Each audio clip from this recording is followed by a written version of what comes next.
প্রথম যখন শ্বশুরবাড়িতে এসেছিলাম এই ধরনের রান্না দেখে সত্যি আমি অবাক হয়ে গেছিলাম।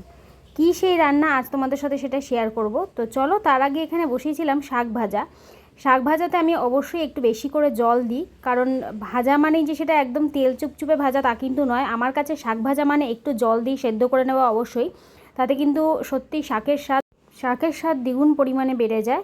আর শাক ভাজার সময় আমি যেটা সব সময়ের জন্য দিয়ে থাকি সেটা হলো পোস্ত।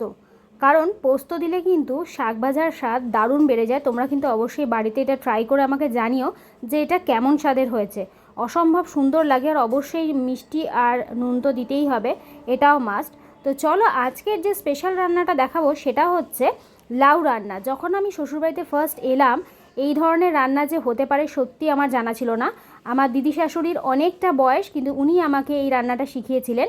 তো দেখো, এখানে আমি সাদা তেলের মধ্যে দিয়ে দিলাম কালো জিরে, আর দিয়ে দিলাম লাউ কুচি করে রাখা। তো এটাকে একটু ভালো করে আমি নাড়িয়ে নেব। আর যেহেতু আমার দিদি শাশুড়ি মার অনেকটা বয়স ছিলেন এবং উনি যেহেতু ওপার বাংলার মানুষ ছিলেন, তো উনি খুব সুন্দর সুন্দর রান্নার অনেক কিছু ডিশ জানতেন। তো আমাকে এটা শিখিয়েছিলেন দারুণ স্বাদের। তোমরা অবশ্যই একবার বাড়িতে এটা ট্রাই করে দেখো। আর গরমের দিনে এই ধরনের রান্না সত্যি ভালো লাগে। অবশ্যই লাউ তো খাওয়া উচিতই গরমের দিনে। তো দেখো, এখানে আমি কালো জিরে, ধনেপাতা আর কাঁচা লঙ্কা একটা মিক্সার গ্রাইন্ডারে ভালো করে পেস্ট করে নেব, একদম মিহি পেস্ট করে নেব।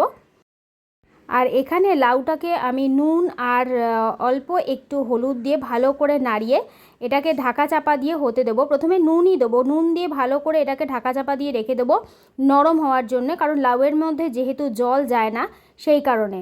আর এখানে দেখো, ভালো করে একটু জল দিয়ে এটাকে মিক্সড করে পেস্ট করে নেব। আর এখানে যাতে লাউটা ভালো করে সেদ্ধ হয় তার জন্য এটাকে ভালো করে কষিয়ে নিয়ে এটাকে ঢাকা চাপা দিয়ে দেবো যাতে একদম নরম হয়ে যায়। আর তারপরে যখন নরম হয়ে যাবে এর মধ্যে দিয়ে দেবো একটু হলুদ দিলে রান্নাটার একটা আলাদা স্বাদ আসে, অবশ্যই রঙও আসবে। তো এটাকে ভালো করে দিয়ে মিক্সড করে নিতে হবে এবং খেয়াল রাখতে হবে যাতে নিচের দিকে না ধরে যায়। তো যাই হোক, এটাকে ভালো করে মিশিয়ে নিয়ে এটাকে কিছুক্ষণের জন্য ঢাকা চাপা দিয়ে রাখতে হবে। আর ঢাকা চাপা খুলে দেওয়ার পর তারপরে কিন্তু এর মধ্যে দিয়ে দিতে হবে এই ধনেপাতা, কালো জিরে, কাঁচা লঙ্কার বাটাটা।